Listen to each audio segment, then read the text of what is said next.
Hello' everyone, কি খবৰ সকলোৰে সকলোকে নমস্কাৰ জনাইছোঁ। আকৌ এটা সুন্দৰ মেছেজ লৈ পেলাই মোক মাজতে এজন ল'ৰাই এটা কুৱেশ্যন কৰিছিলে মোৰ ইনষ্টাগ্ৰামত যে দাদা, চেল্ফ কনফিডেণ্ট থাকিলে আমি নিজক কেনেকৈ কি আমি ধৰা কিছুমান জেগাত প্লেচ কৰিব পাৰোঁ।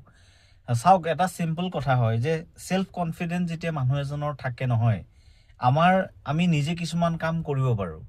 চেল্ফ কনফিডেন্ট থাকিলে আমি নিশ্চিত যে এই কামটো কৰিব গ'লে আইডাৰ আমি ফেইল হ'ব পাৰোঁ, আইডাৰ আমি পাছ হ'ব পাৰোঁ, কিন্তু কনফিডেন্ট লেভেলটো হাই আছে। অভাৰ কনফিডেন্টটোৰ মই কথা ক'বলৈ যোৱা নাই।